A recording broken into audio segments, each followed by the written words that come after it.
and welcome to this manga collection tour. This is a video I've wanted to do for a while, but I'm finally getting around to doing it. Before we start and getting into the shelf tour, there is a couple things I want to say. First of all, this is going to be a chatty video because personally I prefer videos that are very chatty, and obviously those with huge collections don't have the luxury of being able to talk about every series, but I have a smaller one, so I'm going to be talking about every series. If you get sick of me talking about one series, there'll be timestamps for everything, so you can skip on to the next one or the next one you care about. I don't really mind. Do whatever you want. And then the other thing I wanted to say is, in the title of this video I put something like 1 year of collecting, which is true. It's only been about a year since I started properly collecting. However, I have been a fan of anime and manga for 9 years, I want to say, and in that time obviously I've picked up random volumes, and so currently I think I have around over 200 volumes, and about 50 or so of those came from before, and I will point out which ones came from places. There were some I sold, so I don't know the exact numbers, but I will point those out just to show that it's not as crazy as it seems, but it is a little crazy. And then the other thing I wanted to say is I'm very selective in what I collect. So I just wanted to give a little insight into how I choose what I collect, so I don't get people asking why a certain series may not be there. I'm someone who personally prefers video or animated formats, just in general. For that reason, if there is a anime or good live action adaptation, which is very rare, but if there's a good live action adaptation, I will probably prefer that over the original manga format. So I wanted to let you know the conditions under why I choose to collect a manga series. Normally it's because it falls under one of 4 categories. The first one is the obvious one, which is that the manga doesn't have an animated adaptation or it's unlikely to get one. So obviously the popular shonen series almost absolutely gonna get a anime adaptation, so I'm not gonna be worried about picking those up. Not only that, but it'll have an adaptation that has a high budget, so yeah, as opposed to, I don't know, a shoujo series, which is way more unlikely to get a adaptation. The second reason why I might pick it up is that it did get an anime adaptation, but it didn't get a continuation. It only adapted to a certain point, and then it just kind of stopped. And there is way more content in the manga, so I would continue in the manga. Obviously, great example of that, Yona of the Dawn. The third one is that I had an anime adaptation that was really bad, or it added a bunch of anime original content, or it just strayed away from the original intent of the series. And the fourth one is that it had an anime adaptation, but I just personally prefer the manga over the anime, which is very rare, but there are some cases of this. So yeah, I just wanted to let you know. So as I said, if anyone's wondering why a certain series is not in my collection, even though it seems like I might like it, it's probably because I've either watched the anime of it and I'm just happy having that side of it, or it's been announced that it's gonna get anime, or it's likely to get one, so I'm just waiting to consume that, and if it's bad then I'll maybe check out the manga. Without further ado, we shall move on to the shelf tour. So sorry for the shaky camera, but this is just kind of an overview of the shelves and what they're like. On the top I do have my Pandora Hearts box set, and then the shelves are categorized in certain ways that make sense to me, probably don't make sense to anyone else. Because I have miscellaneous stuff on the top shelf and the bottom shelf, I'm actually going to start on the second shelf and we're going to work our way down and then finish with the top shelf, which might be a bit of a weird order, but it makes sense to me. So yeah, we'll start with the second shelf. So starting with this first shelf is more of a romance slice of life shelf. There is some various things. Most of them are Sasaki and Miyano related. This came from a bonus if you bought, I think it was volume 7 of the Japanese manga. These were just 2 standees that were released as well as this one. And then I just have a couple Pokemon plushies and this cute mug. So I'll move these out of the way. So we're going to start over here from the top with this first series, which is A Sign of Affection.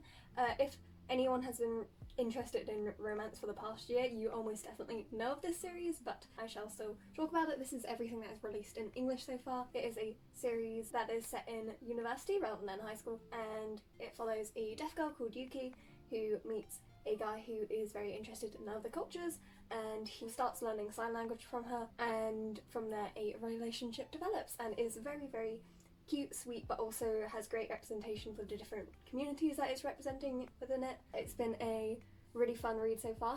I would definitely recommend it if you enjoy romance of any type. And next up we have Doughnuts Under a Crescent Moon. For this one I only have volume 2. There are currently 3 volumes out and I think 4 in total. I still need to get volume 1 and volume 3. But this is a GL series which takes place in a workplace, and it's about a girl who has tried dating but she hasn't really clicked with it.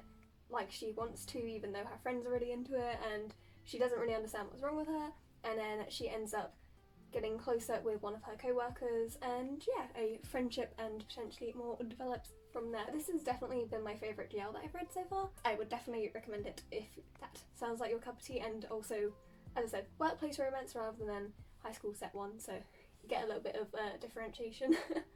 Next up we have the series Wake Up Sleeping Beauty. This is 6 volumes complete, so this is everything that there is for this series. This is a series I really love, and I hope more people check out, especially because it is so short. It is a romance drama series, I guess I would call it, which is about a guy called Tetsu who works as a house cleaner, and he ends up meeting the daughter of the house, who has only like been rumoured to exist, and discovers that she has something along the lines of dissociative identity disorder. It's a bit different to that, but I'm just going to say that for the ease of explaining. But yeah, there is a slight supernatural twist in it, but it doesn't take away from the realistic elements, and although it is a romance series, it explores relationships of all types, not just romance, so you have family and friends. But yes, highly recommend this series. I said this before, that this is the series that I've cried the most to in one sitting. So, and then last on this little stack here, I have Metamorphisis. This is once again complete at 5 volumes, and this is a series about a teenage girl who works at a bookshop, and at the bookshop a elderly woman comes and buys a volume of BL, and they start bonding over their love of BL, which is really weird, but like it works, and it's just a very sweet, wholesome read. It's not a series I would go back to a lot, but I'm looking forward to, like, in a couple of years' time, maybe rereading it and just feeling the wholesome feels. But yeah, so that is that series. And then moving along here, we have Maid-sama. I have the first 4 omnibus volumes out of, I believe, a total of 9, so there's 18 regular volumes and 9 omnibus volumes. This is a series I'm just slowly trying to collect. I'm not in any rush. I'll just buy them as they come back in stock. For me, this is my most, like, nostalgic shoujo, I guess. This is the first one I remember consuming, or like typical romance shoujo at the very least. It follows a girl called Misaki who is working as the student president of her school, which until recently was an all-boys school, and so she's kind of trying to reform it to become a safer, more welcoming place for girls, because she's not really fond of men. However, because of her family situation, she actually has to work at a maid cafe in her spare time, which she is trying to keep secret. But of course, naturally the most popular guy in school discovers this, and from there shenanigans ensue, relationship develops, typical shoujo romance stuff. But yeah, it's just such a nostalgic one for me, personally.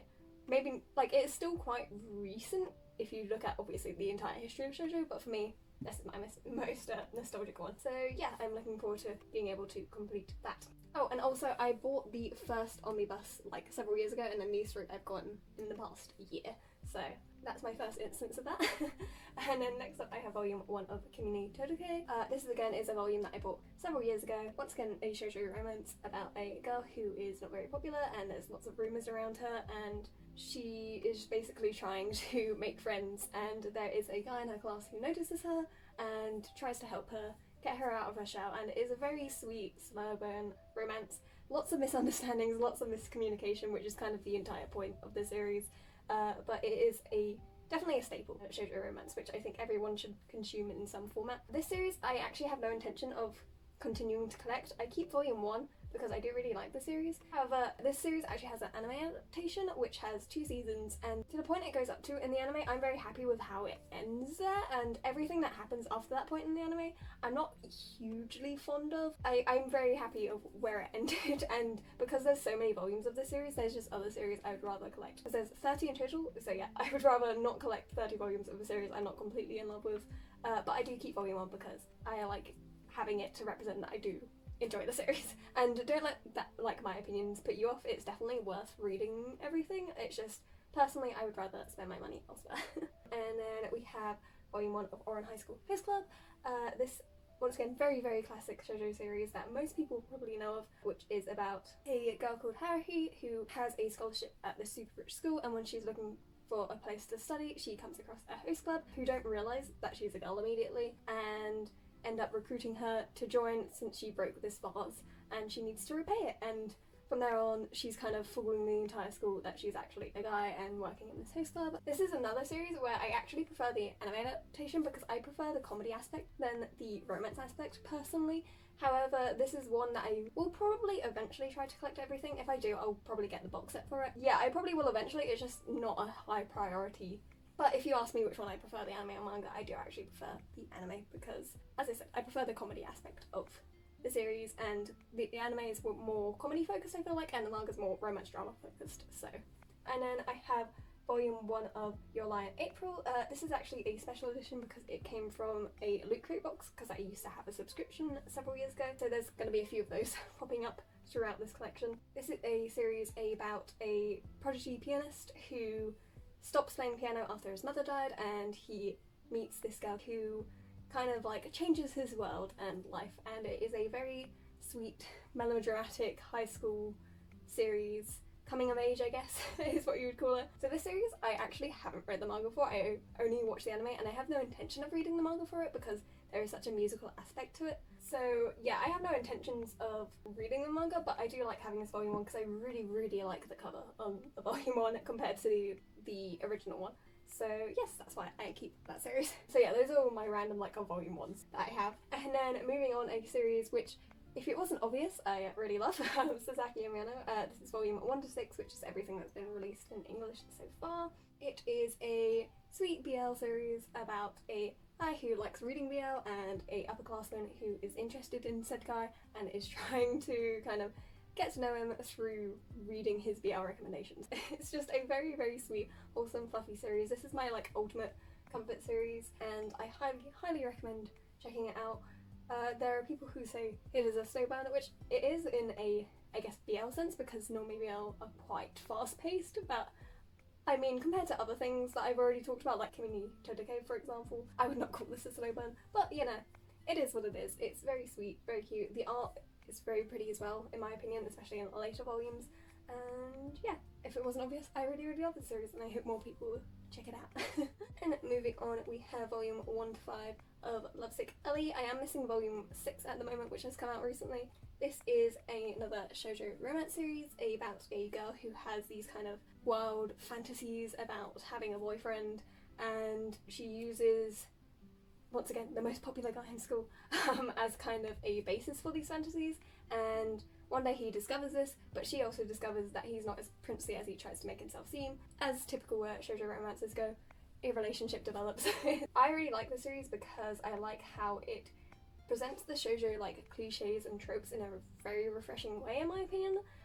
I've actually read the entire series digitally, and I read it before I knew it was getting an English print, so yes, I do plan on collecting the entire series as it comes out. Some people might be a little bit put off by the main character and think that what she's doing is a bit creepy, but personally she's not actually harming anyone, and she's very clear that this is fake, so I have no issues with the way that she does things. So yeah, I just think it's a cute, fun, refreshing version of the typical shoujo romance kind of template, I guess. Moving on over here, we have I Cannot Reach You volumes 1 to 4. This is everything that's been released in English so far. Once again, a BL romance series about two childhood friends, one who has feelings for the other, and the other who's kind of like, he's sort of figuring out that he has feelings, but at the same time, he doesn't have confidence in himself to think that his friend has feelings for him, if that makes sense. That probably made no sense whatsoever. I can understand it being a little bit frustrating, but personally, one of my favourite tropes is childhood friends to lovers, and the best part of that is kind of the pining stage of it. And that's exactly what the series is, so I really, really enjoy it. I would have been a little bit frustrated if certain things had carried on for longer than they did, but I think everything has been done in decent time. Like, it's only 4 volumes, so yeah, I don't have issues with it. I think it's a fun series if you like childhood friends to lovers. Definitely check it out.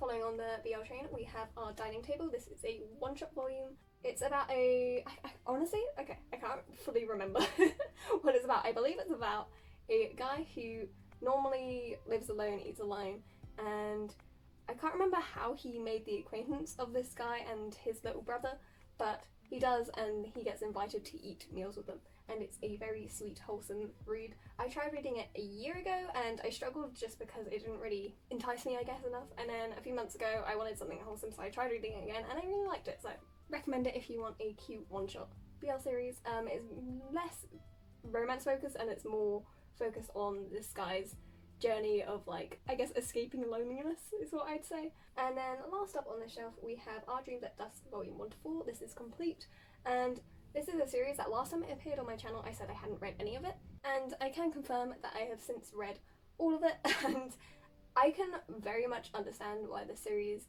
is potentially triggering to a lot of people, or maybe off-putting or uncomfortable. I like things that present moral issues, and I like things that show stuff visually through metaphors rather than like actually just being like, this is a bad thing. Like, I think the art and storytelling in this is very interesting. I can completely understand why it's not everyone's cup of tea and a lot of people would be uncomfortable with it, but personally I really enjoyed it. So yes, and I also really love the covers. I also didn't explain what it's about. It's basically about a guy who gets outed as gay and he is considering committing suicide, and at the last minute he kind of gets saved. He finds this place which is very accepting of LGBTQ+ communities, and yeah, it kind of develops from there. But obviously from that description, definitely check out the content warnings and things for this series because it could be potentially concerning for some people. That is the last series on this shelf, so we will go on to the second shelf.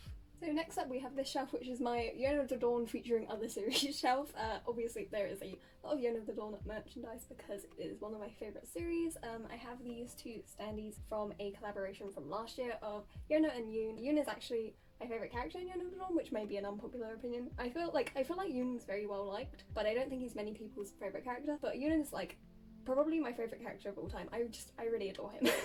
And then I also really love Yona, so that is why I got her standee as well. These two standees came from magazines for Hana to Yume, so they were like a purchase benefit. So this was for one magazine, this was for another, and then this was for one magazine, and this was for another. This calendar came from the special edition of volume 34, and I just put it on whatever page I want to. At the moment I have it on this one because I wanted to match with this cover because I really adore this cover. And then at the top I have a Eevee and Espeon little plush.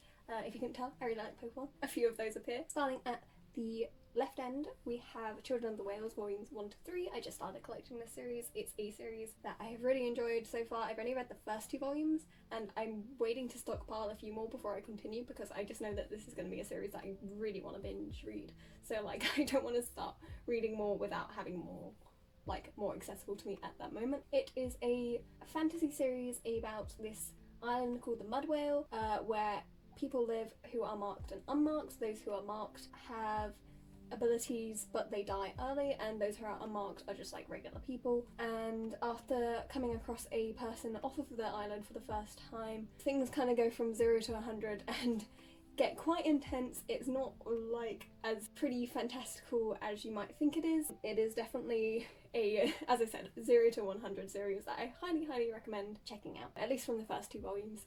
You know, I can't speak for the later ones, so hopefully it continues being good. And next to that we actually have a manhwa, which is Why Raeliana Ended Up at the Duke's Mansion. This is a series that I read a couple years ago online, and it is one of my favourite Korean manhwas, so when it was getting an English print, of course I had to get it because, you know, I really enjoyed it. It does fall into kind of the isekai genre where basically this girl dies, and then actually in this one she is killed, and she wakes up in the body of a girl called Raeliana, who she recognises as a girl from a novel that she read in her former life, but it's the girl that dies at the beginning of the novel that kicks off the events of the book. And so because she's already been killed once, she doesn't want to die again, and since she knows how she's gonna die, she meets the male lead of the novel, which is the Duke, and basically proposes a business plan so that she doesn't die. But because she knows the events of the novel, in order to get him to agree, she essentially blackmails him. But yeah, it's a very fun read which has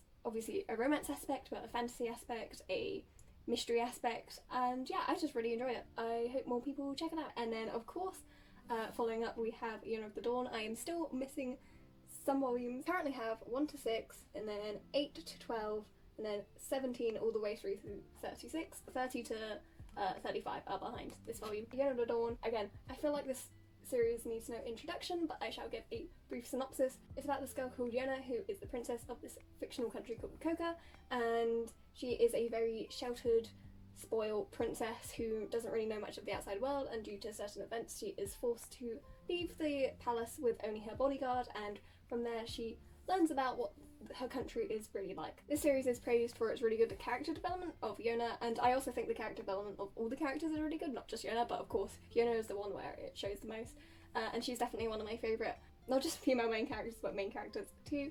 And yeah, I really, really adore the series. It's one of those ones where it's like, because it's so long, you would expect at certain points it to kind of have lull periods, but it just like continuously gets better throughout. I know some people might not be liking the recent volumes just because it's become a bit more political than the earlier volumes, but I have enjoyed every second of it, and I really, really adore the series, if you couldn't tell. So yes, I'm very excited to catch up. I need 5 more volumes, I believe, and then next to that we have the King's Beast volume 1 to 7, which is everything that is released in English at the moment, and this is a series once again set in a fantasy world, and it follows a girl called Rangetsu, who is a species called Ajin, and her twin brother is taken to the palace to be used as a servant because he has a special ability, but shortly after is murdered, and so she disguises herself as a man, rises up the military ranks in order to enter the palace to seek revenge for her brother.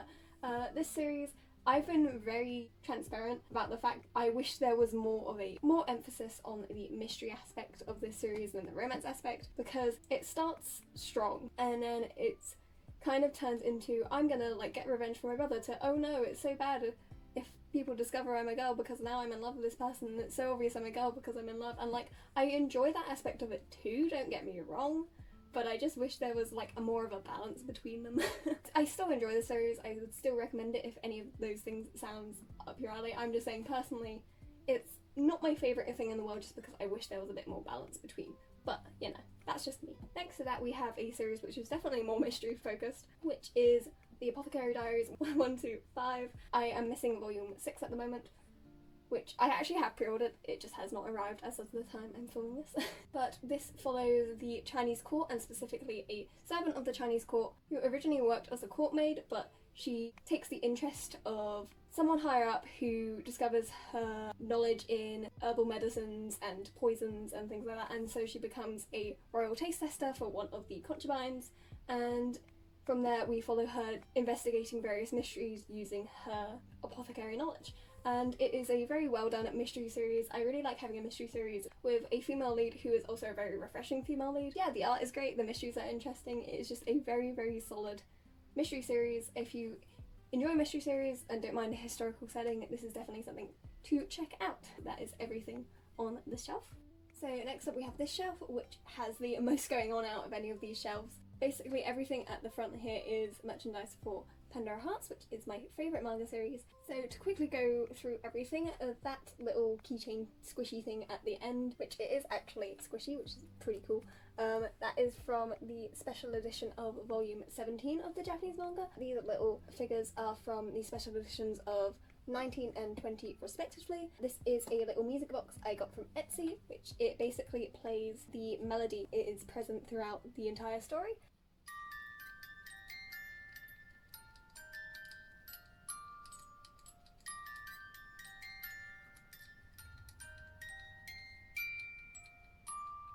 So that's just what it sounds like. And then these 2 standees are from the 15th anniversary merch that released this year, even though the 15th anniversary was last year, but everything was delayed, so it was released this year. So I just have 3 standees of the characters, so I'll move all of this out of the way. So starting off, we should obviously talk about Pandora Hearts itself. So these are the special editions from the box set, which I was able to get because of the re-release, which even though I live in the UK, I was able to get it because I have a friend who had a friend who lived in Canada who was okay with me buying it and getting it sent to them and them sending it to me, which I wouldn't have done if it wasn't Pandora Hearts, but because it is my favourite series, and even with the additional shipping price, it actually still worked out at the same price as retail if I bought every volume of the singles, so I don't have any regrets in doing that. The editions are super, super pretty and I love them very much. Pandora Hearts is a dark fantasy mystery series which follows Vesalius, who is turning 15 and therefore is having a coming of age ceremony, but the ceremony gets infiltrated by this group called the Baskervilles, who tell him his existence is a sin and send him to this alternate dimension called the Abyss, where there are these human-eating creatures called chains, and there he comes across a humanoid chain called Alice, who he ends up making a contract with in order to escape the abyss. And I know it sounds like I just like spoiled loads, but trust me, I did not. That is like a very, very brief explanation of like the first 3 chapters of the series. Definitely recommend if you enjoy a series with lots of twists and turns, lots of themes of self-acceptance and self-worth, and a fun cast of characters with hints of comedy to balance out the sadness is what I'd say. I adore this series so much. It's been my favourite series since I read it in 2017, which was after it had already finished, and I think it's very unlikely that a series, even if I think it's objectively better, just because of the timing that I read the series as well, I think it's very unlikely that a series will surpass it in my heart. Because as I said, I just really, really love the series. You also get to see the development of the author's art style throughout it. So at the beginning, it's still nice, but by the end of the series, it becomes really beautiful, and that gets showcased in their next series, which is a great segue onto the next series on the shelf, which is The Case Study of Vanitas. It is by the same author as Pandora Hearts. I have volumes 1 to 8, which is everything that is released in English so far, and this is a series that is set in an alternate reality Paris, and it is about vampires, and specifically a vampire called Noe who goes looking for this legend vampire called Vanitas, who was born on the night of a blue moon, which is bad luck for vampires, and because of that they were shunned, and so they made this book which is able to curse vampires. And when Noe goes looking for this book, he ends up meeting someone who claims to be Vanitas, but he is a regular human. That's kind of where the story develops. Like Jun Mochizuki's stories typically are, it's full of twists and turns, lots of complicated feelings. This definitely has a lot more romantic elements compared to Pandora Hearts, to say the least, but from here you get to see all of Jun Mochizuki's beautiful artwork from beginning to end. Definitely recommend checking out if you enjoy supernatural elements, mystery elements, as I said, very convoluted stories, fun characters, beautiful art, and so on. And then last here to finish up the, I guess, trilogy is Crimson Shell. This is Jun Mochizuki's debut work. It is a one-shot. It is set in a historical Britain and follows this organisation called Crimson Shell, which are trying to take down these human experimentations that were done using rose seeds, and I believe they're called the black roses or something like that. The main character of the series is the rose witch Claudia, who is the perfected human experimentation of these roses, and it essentially follows her when her most trusted person betrays the organisation. She's trying to figure out what really happened and why he betrayed them, or if he really did. I would say this is a very confusing story, and it's hard to recommend just because of the way it's set up. It definitely both suffers and benefits from being a one-shot. It suffers because there's so many characters that are introduced, and there's such a convoluted world introduced that in a one-shot it's hard to properly develop these, and it feels like not everything needed to be introduced. However, at the same time, I don't think I would have enjoyed this as much if it wasn't a one-shot, or has been shocked about what happens if it wasn't a one-shot. Just because since I read it all in one sitting, it didn't give me time to think about what was happening, and so therefore I was more surprised when twists happened and things. I'd say I'd recommend this one, obviously, if you're a fan of Jun Mochizuki's work, but also if maybe you're considering getting into Pandora Hearts or Case Study of Vanitas, but you're not sure about it, or you don't want the commitment of those many volumes, if you can find this for cheap, it definitely gives you at least the vibe of her work, even if it isn't the most perfect version. Those are the reasons I would recommend that. And then next up on the shelf we have Moriarty the Patriot, volumes 1 to 8, which at the moment is everything that's released in English. However, volume 9 is going to be releasing very soon, so might not be by the time this video gets released. We shall see. This is a reimagining of the Sherlock Holmes novels from Moriarty's perspective, or the character of Moriarty's perspective, where essentially Moriarty is trying to abolish the hierarchy system that is present in 1800s Britain by committing crimes or helping others commit crimes. It's definitely a Death Note style read, if that sounds like it's up anyone's alley, but I would highly recommend this for a good mystery, I guess, thriller? It's not horror thriller, but just as I said, Death Note level intenseness. I hope that makes sense. I really enjoy it. I started picking up the manga because it differentiates a little bit from the anime, and yeah, I also just wanted to see how it continued after the anime ended. But there is an anime if anyone's interested in that. And then the last series on here is Beyond the Clouds. This is a series I picked up on a whim, and I'm glad I did because it's very refreshing in my collection. And I believe it's actually by a French author, but I could be wrong about that.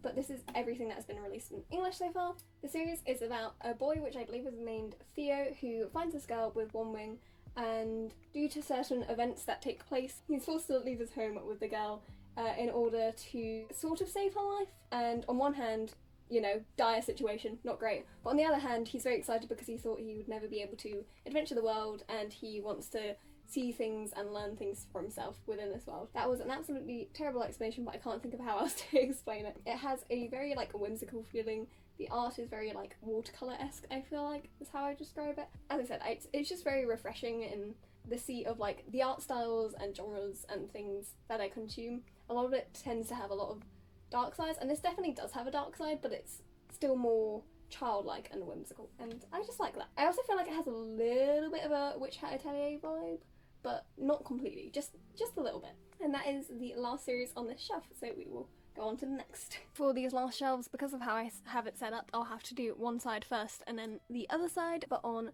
this shelf I just have a little Altaria and plushie, and then I think this is one of like the OG Nendoroids, but it's of Angel from Angel Beats. They have nothing to do with the shelf, they just match the colour scheme nicely. And then the first series that we have on this shelf is of course Black Butler. I have volumes 1 to 9, and then 12 through 18, then 22, and then 24 to 31, which is the latest volume that's released in English, so yeah, still a work in progress. The first 8 volumes I got a few years ago, so I'd already started on it, and then I just have this volume 13 on display because I just really like the artwork for it. Black Butler is set in historical Britain, specifically the 1800s, and it follows a boy called CL who is acting as the Earl of his family because his family was killed, and at his side he has a butler called Sebastian, who is a demon he has a contract to. As the Earl of the Phantom Hive family, he acts as the Queen's guard dog and investigates the underground crimes that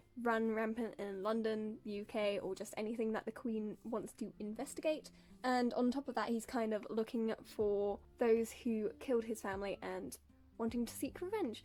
This is a series that has a lot of dark themes, triggering topics, so I would definitely check those out if you're interested in the series. With this series, I genuinely can't tell anymore if it's well known or not, because like definitely a few years ago, I feel like everyone had at least heard of the series, even if what they thought of the series was a wrong interpretation. But like nowadays, because there's so many people that got into manga and anime recently, I don't know if like as many people actually know a lot about it. But this is a series that, while it's definitely not bad in the beginning, it definitely like continuously picks up as it goes on. So if you're enjoying the beginning, it's only going to get better later on. I definitely don't want to be one of those people that's like, you need to try this many volumes to enjoy it, because I don't agree with that personally, but I'm just saying that if you read the first volume and you're not completely feeling it, there is a chance it could pick up later on for you. And yeah, I have followed the series for so many years now, and I reread it like at least once a year, and I still enjoy it just as much as I did the first time. Sometimes I even enjoy it more because there's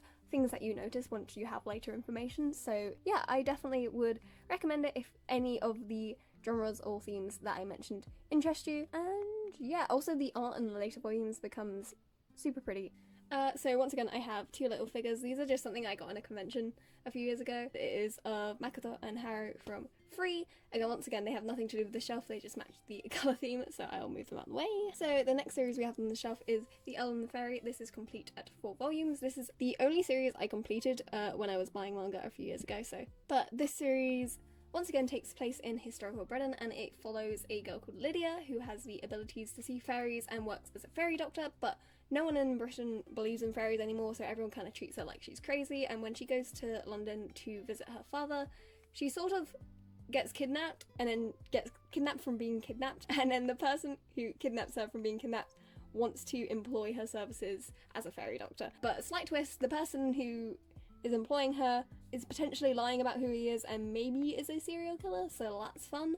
It's a very like tricky situation that she's in. I'm very sad about this series because this series is actually adapted from a light novel, and the light novel has like over 20, maybe 30 volumes. Obviously the manga only has 4, it's complete, it wasn't cancelled, it was always just intended to be 4 as far as I'm aware, which makes me very sad because I really enjoy the series, and there was so much potential in it. Obviously the light novels never got adapted into English, so it's a series that I will never be able to fully complete and enjoy. This also has an anime, but the anime and the manga adaptations are like wildly different. Even though these first 2 volumes have the same first arc as the anime, there's a detail in it that's completely different, and it completely changes a lot of things that go on.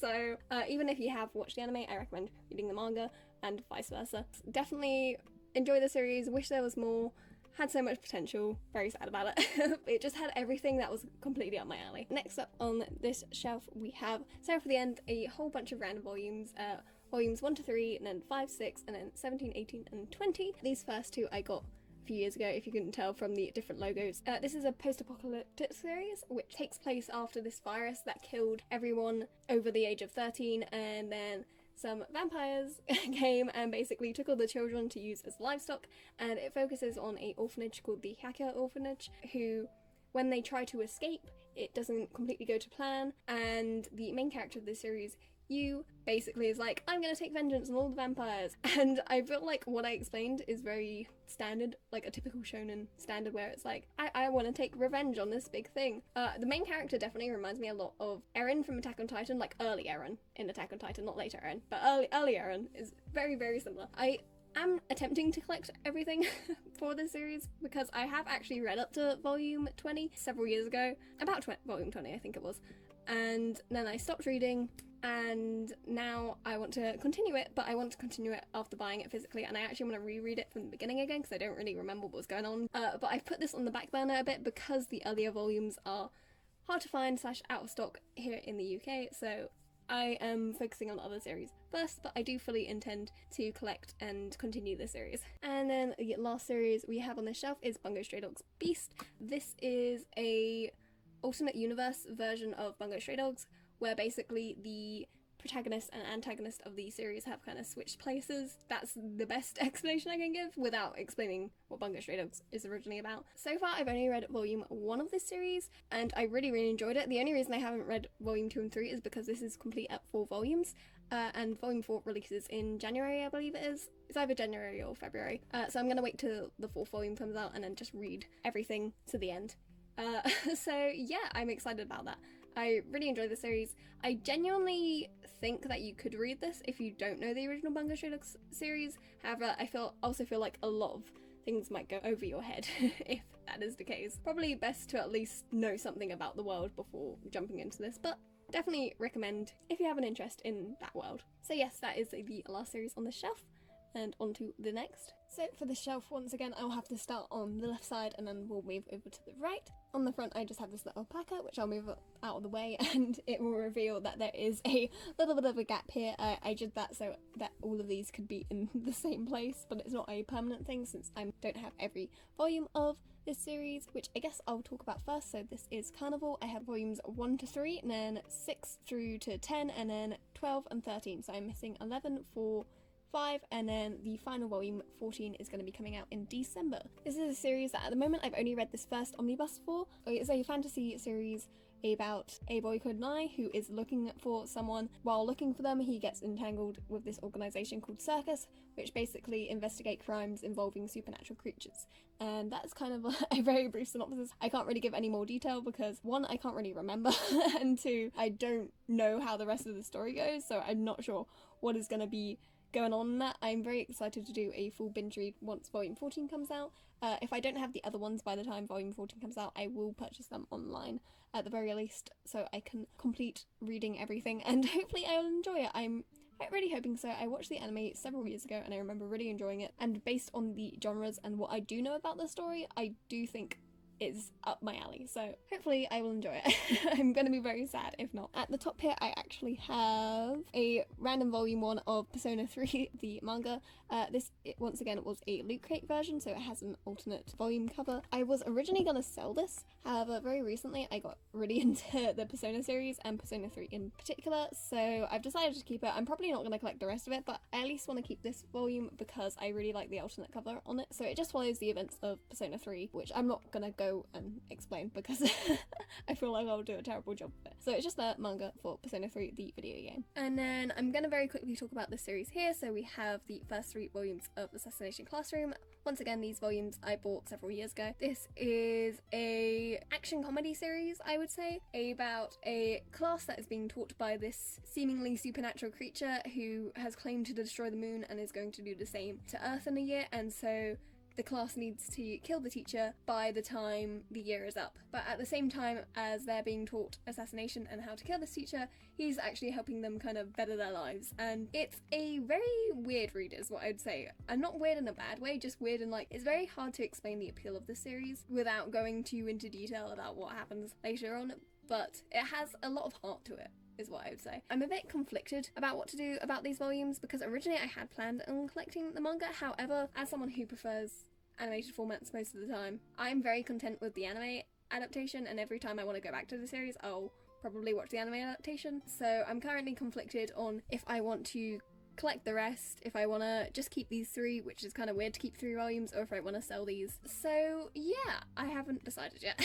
They may be gone the next time I do a collection tour. On top here we have Noragami, so I have volumes 1 to 10 and volume 1 of the Stray Stories, which is just like a spin-off extra volume thing for the series. And once again, this volume 1 is actually the Loot Crate exclusive edition, so I actually do have the original volume 1 somewhere because I bought the original volume 1 before I got this, and then I got this, and then I put the original volume 1 somewhere and I can't remember where it is. Volume 1 of Stray Stories I also bought a few years ago, and then 2 till 10 I've been collecting recently because, similar to Seraph at the End, I had actually read the series up to around volume 20 and then I had stopped reading it, and now I want to get back into it. And Noragami is much easier than Seraph at the End, and I'm also actually more interested in Noragami, so I've just been working slowly to continue collecting it. It is a story that follows gods in Japan, and specifically a no-name god called Yato, who is trying to make a name for himself through doing odd jobs and things. During one of his odd jobs, he accidentally causes a girl called Hiyori's soul to kind of become disconnected from her body, and she gets kind of entangled in all of these happenings with these gods. And it sounds kind of goofy at first, but it definitely has a lot more, I guess, emotional happenings going on. It has a mix of action and obviously the supernatural elements. I'm very excited to get back into it. This is my top trying to complete at the moment, especially because the omnibus volumes are coming out, and hopefully with those coming out it won't become harder to find the singles, because I definitely want to collect the singles. I'm not really interested in the omnibus volumes. So I will move on to the second part of the shelf. So on the second part of the shelf, at the top here I have these 2 little figure things of Bebe and Kyubey from Madoka Magica, which I really love, and they're really cute. And then here I have this little Rin Kegamine figure, which I got from like a crane game several years ago. So starting off we have Toilet Bound Hanako-Kun, volume 0, and then volumes 1 through to 15. I completed this recently and I was very happy about it. This is another one of my favourite ongoing series. It's a supernatural mystery series set in a high school, which follows a girl called Yashiro who goes to the bathroom in hopes of finding Hanako-san the ghost to fulfill her wish, and instead meets Hanako-kun, who she kind of is forced to become entangled with in investigating the mysteries and ghosts that are present in the high school. Once again, it starts off very, I wouldn't say very comedy focused, but there's a lot more comedy elements in the earlier volumes, and then as it goes on it just continuously kind of gets darker and creepier, and more darker themes come to light. But I definitely would argue that in the beginning volumes there are those darker themes as well. It's just not as obvious because they're covered up more with the comedy. Volume 0 is basically the pilot version of Toilet Bound Hanako-kun, as well as the author's debut work, and I would definitely recommend checking this out, even if you're not reading Toilet Bound Hanako-kun, just because the debut work of the author in here is so good and I really loved it. And it also gives you an idea of what Hanako-kun is like without actually having to commit to all the volumes. So yes, would recommend checking this out if you're on the fence about the series. Would recommend also for the art is beautiful. That is Toilet Bound Hanako-kun. Here we have the first 2 volumes of Palamagi Madoka Magica. There are actually 3 in total. I got these several years ago and I just never bought the 3rd one. And I'm also conflicted about what to do with these because I have no intention of getting the 3rd one. Madoka Magica is one of my favourite series, if you can tell by Kyubey and Bebe being here. However, it's a series that I personally believe you should only experience through the anime, just because, of course, the story is great, but the animation and music of the series adds so much to the atmosphere and everything that's going on. I think experiencing it through the manga isn't the true way that you should, especially because it is an anime original series. The only reason I have these is kind of to show my love for the series, but I will probably eventually sell these, but for now, they live here. So definitely recommend checking Madoka Magica the anime out.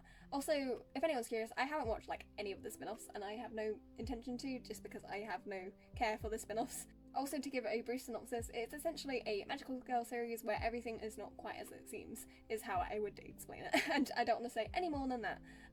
So yes, Madoka Magica. And then moving on, we have another magical girl series, which is Shugo Chara. I have volumes 1 to 4, there is 12 in total. This is a series about a girl called Amo who basically has this outer appearance of being like really cool and collected, but in reality she's very shy, very nervous, she freaks out a lot, she's very awkward. One day she wakes up to 3 eggs on her bed, which are something called guardian carers, which are essentially a person's would-be self. This is really hard to explain, but they're essentially what provide the magical girl aspect of the series. It's been so long since I consumed the series, I can't remember anything else to explain what it's about. This is a series, once again, I'm conflicted about what to do with it because this is a series I used to really love. However, there are many problematic aspects to the series which make it hard to recommend or reconsume later on in life. But another reason I'm conflicted is this volume 1 is actually autographed by the mangakas who work on the series, so I definitely want to at the very least keep volume 1.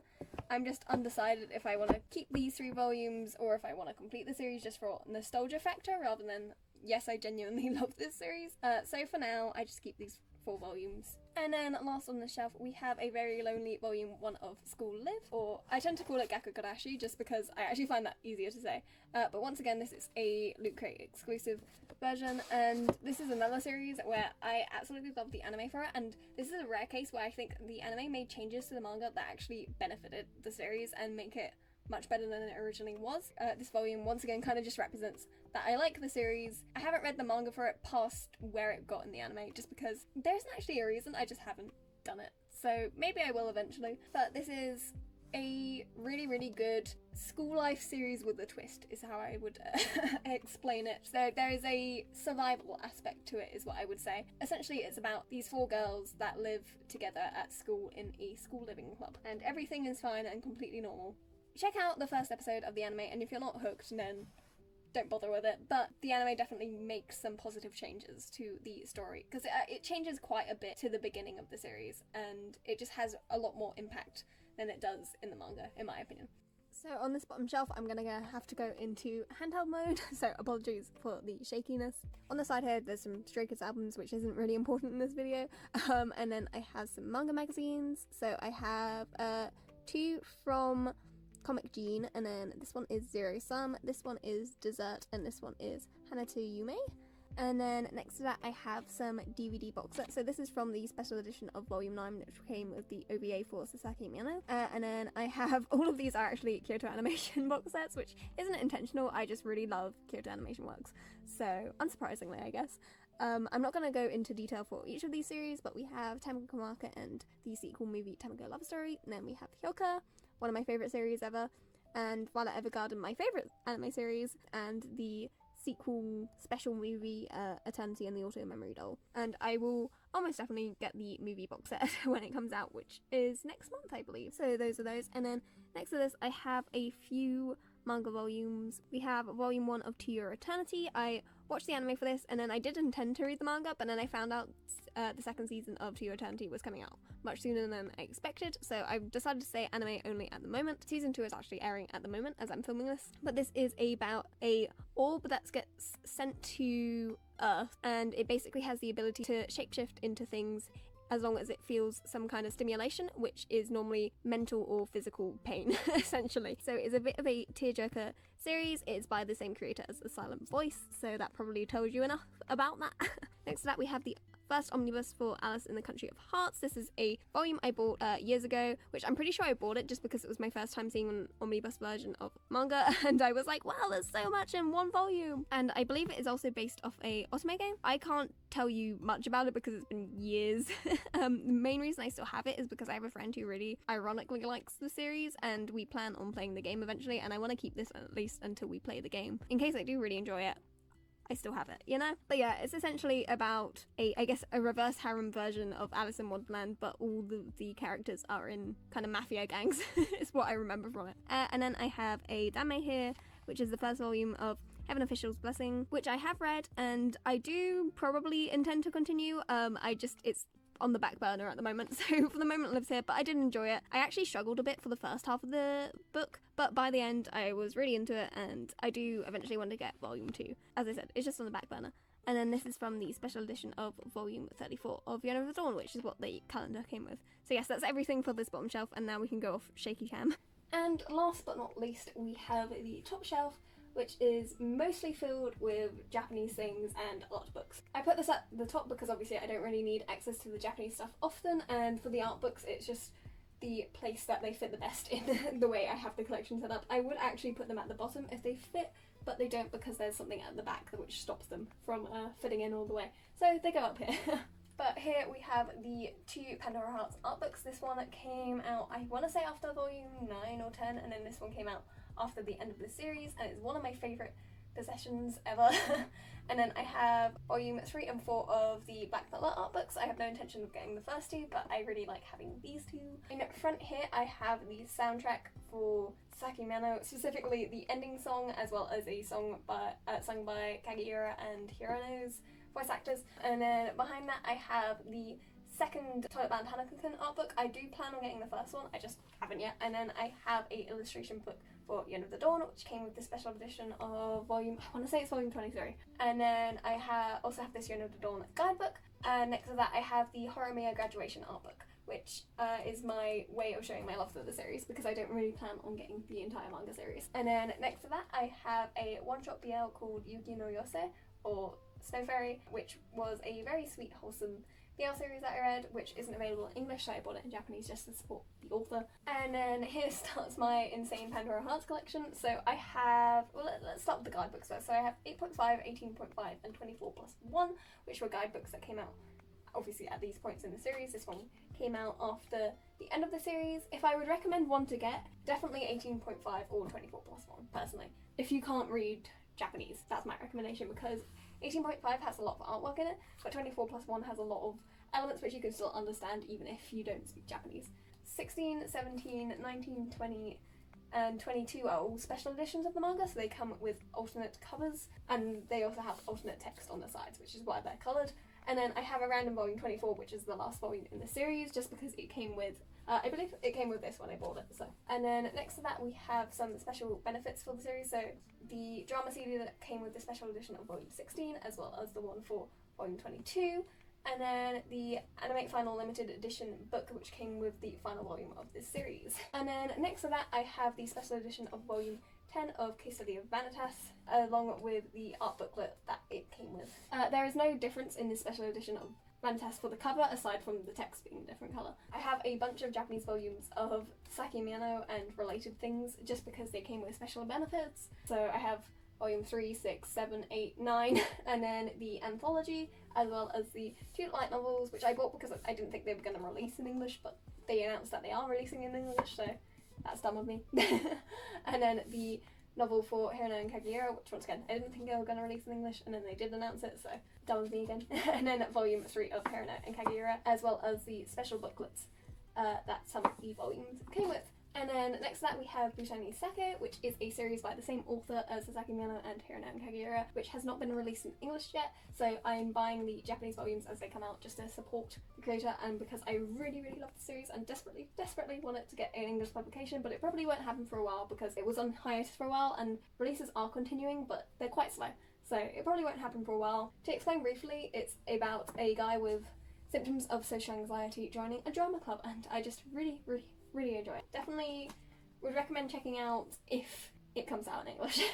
And then next to that I have an illustration book for Yona the Dawn, and then I have the special edition of volume 7 and volume 10 of a series called A Condition Called Love, which is getting a physical English print in the new year, but is available to read digitally on Kadentra at the moment. I bought these because they came with special bonuses. There are some differentiations on the covers of the volumes, but not the same level as the Pandora Hearts one. And then next to that I have the special booklets that they came with, which one is a illustration book and the other is like a fan book. Next to that I have a random bonus from Hanako Yume, which came with one of the magazines that I have. And then at the top here I have this art plate from Butai Sake, which has the main cast of the drama club. Here I have a stack of Japanese volumes. These first 2 aren't really important. It's a series called Katakoi Triangle, which I got when I bought this other series because they're by the same author. I'm not going to even explain about it because there's really not a lot to say about it, but this series is a series called Last Game, which is what these two were from. This is the special edition cover of Volume 8 and the regular edition, and this is a rom-com series which I genuinely never thought was going to get a release in English. However, it was announced as of the time I'm filming this last week that it is actually going to get an English print by 7seas, which I'm amazed at, and of course I will be buying those versions as well. But if you've never heard of the series, it follows a guy called Yanagi who grew up in a rich household. He's super smart, super athletic, he's just amazing at everything he does, and when he's in elementary school, a girl transfers to the school and starts beating him in everything, and so he becomes determined to beat her in something. And time goes on, it goes through middle school, it goes through high school, and in high school he realises that if he is able to make her fall in love with him, then he will actually win. But of course he ends up falling in love with him instead, and the rest of the series takes place through college and university, and it's just kind of a lot of shenanigans until they get together. It is a super slow burn series, but I just adore it. I adore it very much. And it's just, before Sasaki and Miyano, this was like one of my comfort series, and it still is a comfort series, so yeah, I recommend checking it out as long as you don't mind slow burns, dense MCs, etc. Also, just to clarify, what I said that takes place from elementary school to high school literally takes place throughout the first 2 chapters, so I haven't really spoiled anything. But yeah, and then I also have the drama CD that came with the special edition of Volume 11. But yeah, so that was everything on this shelf, and that was my entire collection. And so that was the collection tour. I hope you enjoyed, I hope it wasn't too tedious and my explanations were helpful. If anyone has any questions about any of the series I mentioned, please just leave them down below. I make a lot more sense when I'm typing things out than actually saying them. So if you enjoyed, thank you so much for watching. I hope you stay happy, healthy, all that fun stuff, and yeah, bye bye!